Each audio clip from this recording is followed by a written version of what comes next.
upstairs, everything was locked up, and I'm looking on the floor, and there's this big piece of poop. Hello, my name is Stefan. And I'm Ada, and welcome to Living Simply in Mexico. Before we get going today, if you haven't already, make sure that you like and subscribe to our channel. And today's video is going to be about Basically an update on our first video of buying a house in Puerto Vallarta. So we're going to go over after, how long has it been now? It's 2017? We're almost on 2 years when we actually found this place, but you know, a little bit of shy of that. Yeah, so what we'll do is we'll go through what we've learned through the process and what our experience has been. Hopefully you'll get some more nuggets of information out of that. So, and we appreciate all the comments, by the way. A lot of you have put comments in about looking to do the same thing and just interested into what we're doing. And so thank you so much for that. So I guess we can get started here, huh? Yeah, so first of all, I want to start by saying we have zero regrets on having bought this house. I mean, it was a little crazy. We knew we wanted to buy one. Like I said, wasn't necessarily we didn't know we were going to do it this quickly. We are glad that we did, and we did want to just really emphasize the fact that, you know, the market down here does fluctuate, you know, for the better and for the worse. Right now, the market has been kind of on the upswing. You know, I did check some MLS prices. There are some one-bedroom, one-bath condos that go to $70,000 to $80,000 price range. There is one place, I think it's Casa Ambos Mundo, that's in Cinco de Diciembre that's out there. It actually was on HGTV.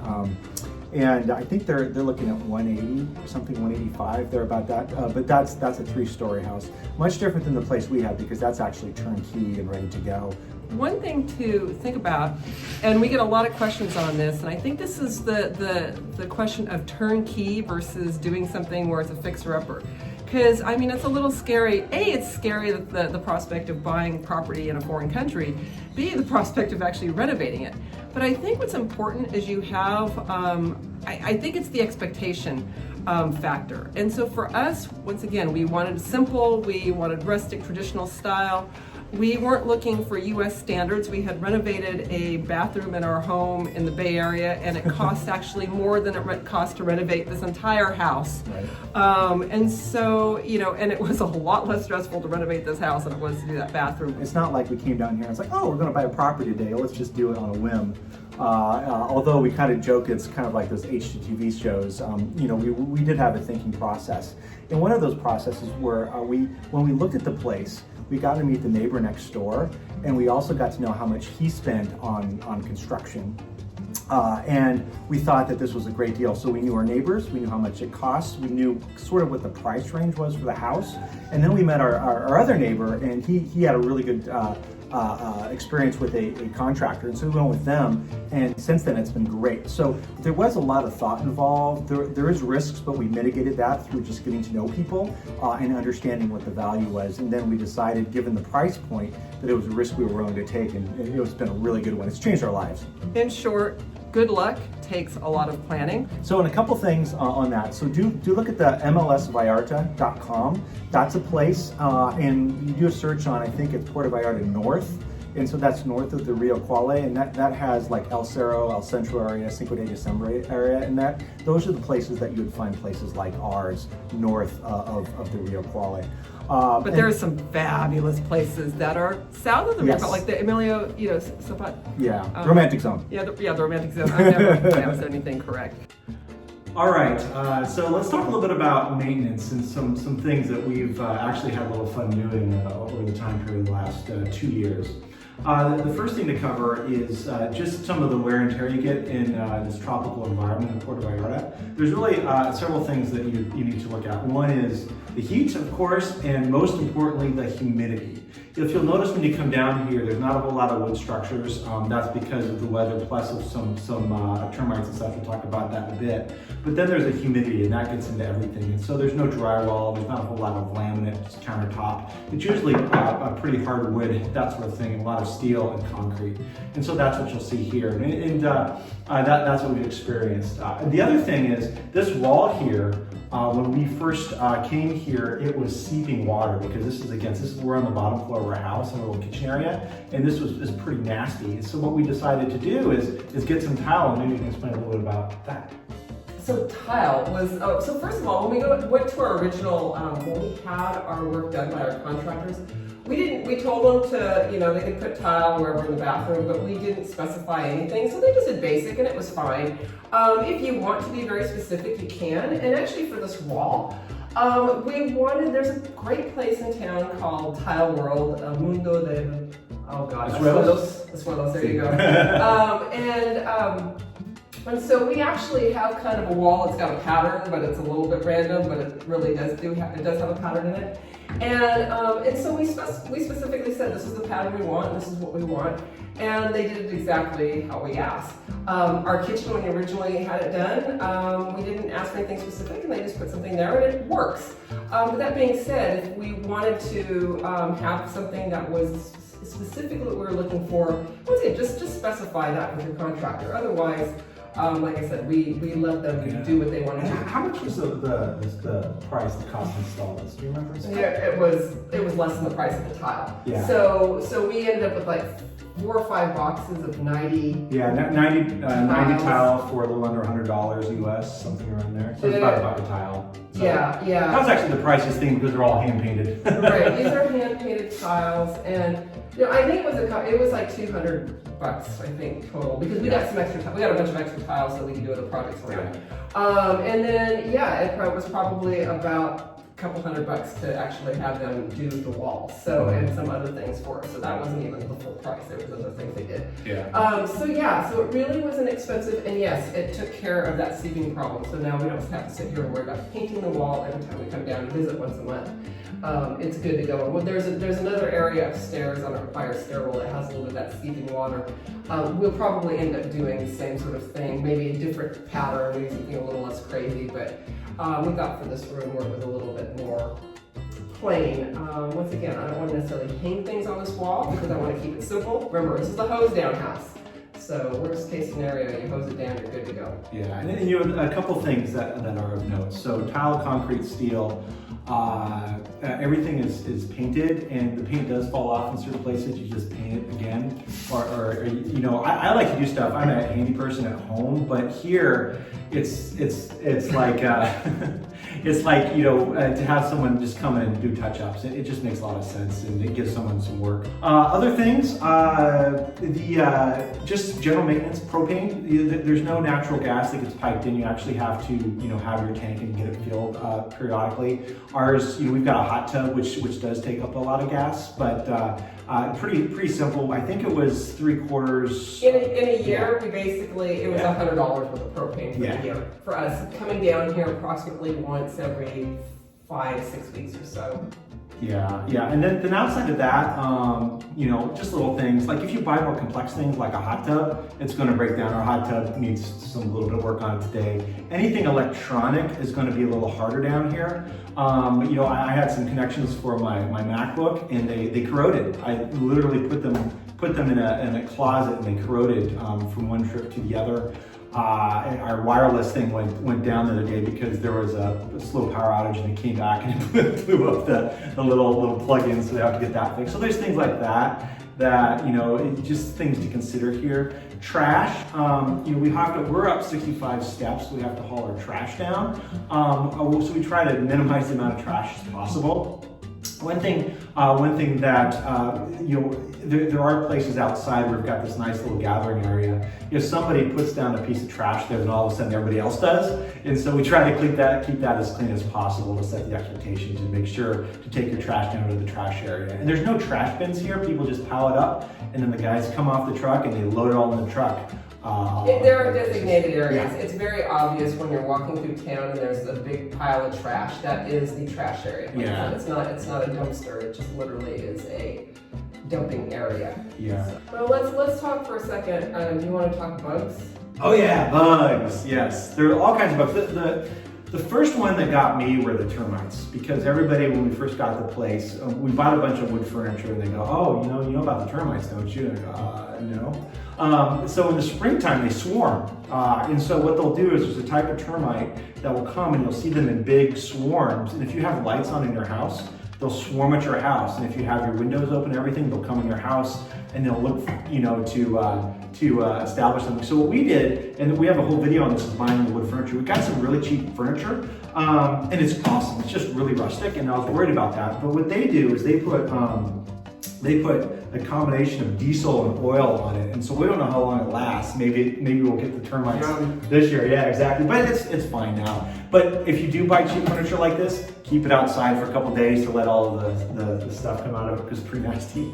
Yeah, and just we didn't really talk a lot about when we did buy our furniture. We talked about furniture, but not this wood furniture. There's, like I said, there's a lot of different places to find furniture, but if you do want the rustic, Muebles Rústicos in Thial is where we ended up buying our stuff. And it's a lot of these tables and the chairs that we have are what you would see in the restaurants. Yeah. And that's what we wanted. We wanted stuff that we can kind of mix and match. We bought a couple of these small tables that we could kind of put together and, sort of make different configurations since just for the size of our house. Yeah, so on the termites, the key thing is at dusk, don't keep your lights on and your windows open, and just watch that closely. We've had other neighbors that have had termites. They're actually not that big a deal. They usually attack one thing. Again, the houses aren't made out of wood here, so they attack like a table or something, and then you'll see like a table, at the beginning of the year, people will come back and you'll see a table out that they've thrown away just because of the termites. And so that's one thing. Other things, mosquitoes, not really. There are some. I literally got bit by, I've got my bite right here. Yeah. We're sitting here. Eddie gets bit, I don't, strangely enough. But they're not as bad as what I would have expected. I mean, I'm from Northern California, and actually, like further north in the Bay Area, there's a mosquito that's eating me up right here in this little corner though. And the mosquitoes are far worse there. I mean, these literally are, we've been here for several days, and these are the first two mosquito bites I've gotten. Yeah. I'm sitting here and I had to be still. Yeah, they had a few people with dengue because of all the humidity and the rain lately. And so I do know that Puerto Vallarta from what I've heard is they're spraying the mosquitoes around the area. But compared to like the Midwest where I grew up in the US, there's nothing like that. Or places we've gone to like Patagonia where they're just swarming mosquitoes. Just a random one here or there, and they usually bite it. They bite me. I'm a attractor. Other things, we get these, they come in different seasons. Like one month we had a bunch of beetles. And they're attracted by some lights outside, and they're just these hard beetles. And we've never seen one alive, but when we get up in the morning, there's a bunch of dead beetles laying outside. Just clean them up. That's not that big a deal. And then the only thing that is, I would say, consistent is just these really weird moths that they have like the sand case. It looks almost like a sunflower seed. And I didn't know what they were. I thought they were just things that were stuck on the wall, so I kept on knocking them down, but then I'd see them the next day. And evidently these worms in these cases would crawl up the wall, and what they eat is spider webs. And so we do get those periodically. We just knock them off and clean them up. It's just the randomest, weirdest thing that I've ever seen. Yeah, and the moths, we had a moth in here that was bird. The moth. Yeah.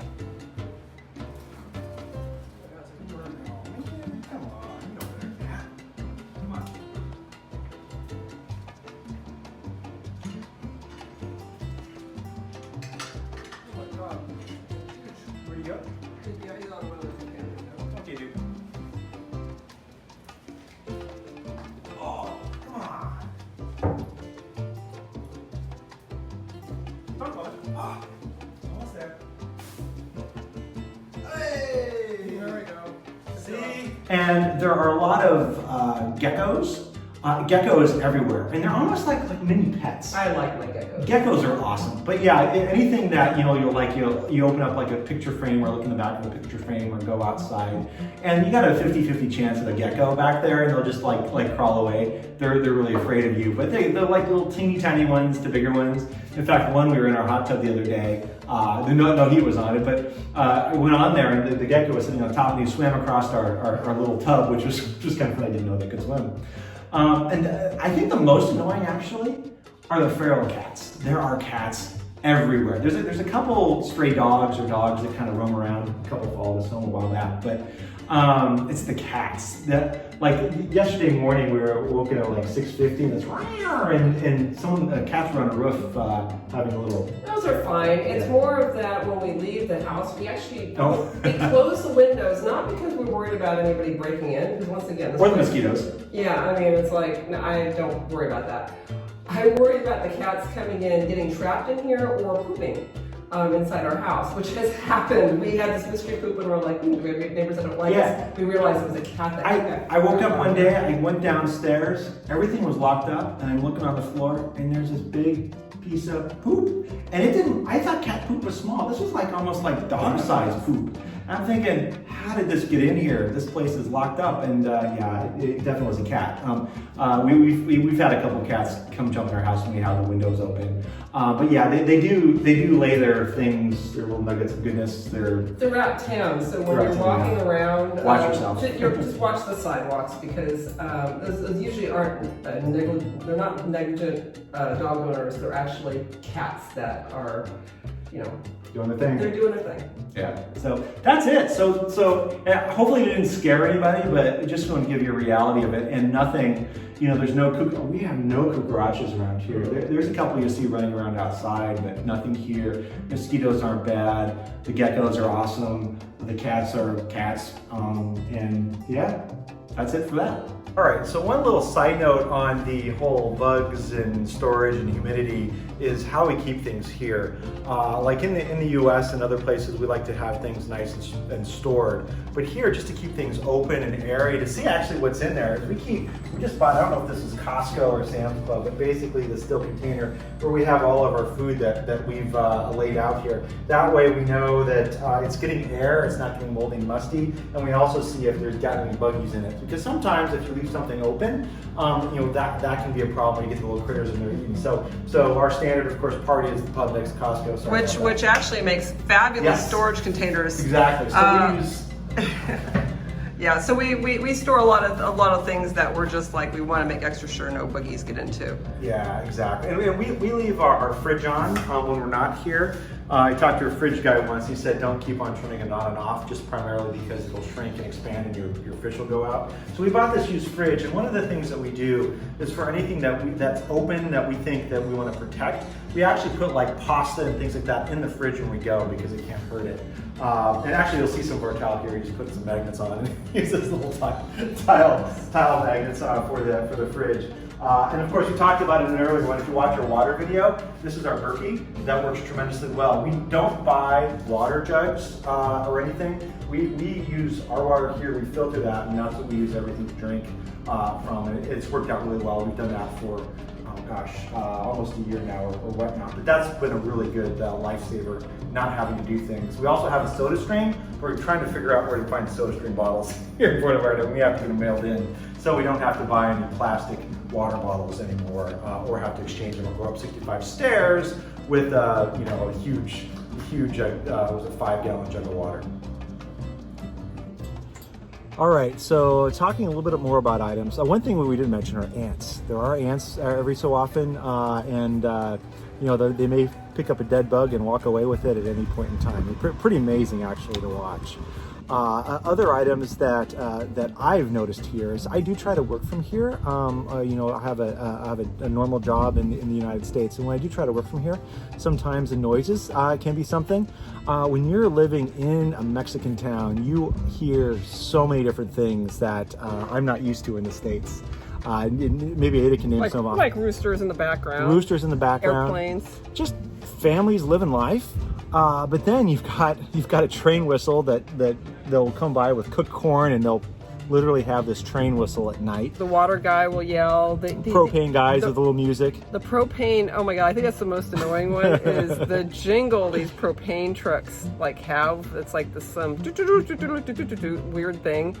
Yeah. And so you hear that stuff throughout the day, which is fine. But like I said, if you're trying to be on an important conference call, you might want to build a phone booth in your house. It's truly part of the experience. You've got to accept it because, That's what life is like down here, and you just need to accommodate it. But it is pretty funny, the noises that you hear at random times during the day. And oh, by the way, New Year's Eve, I think they started at about 3 in the morning. On New Year's Eve. On New Year's Eve, and they went like all day and all night. Just block parties. It's just a lot of fun. Happy New Year! Woo!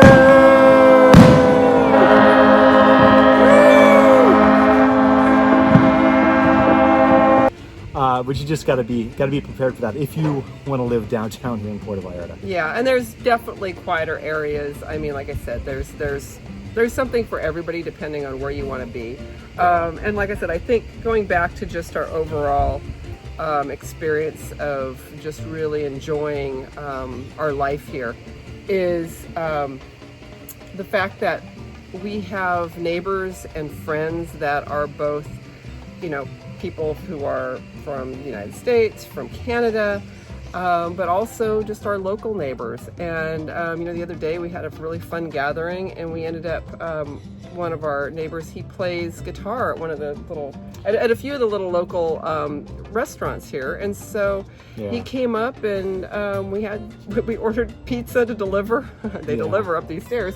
And we hung out, and they played music, and it was fun. Yeah, his name is Tercero. He's a cover artist, basically, and he'll play around town. And maybe at the end of this, we'll put some of his music at the end. But we'll put his link down to his I think Instagram, if he has one, at the end of it. And we've got so many people that have such really great, interesting, and unique experiences that we've met since we've been here.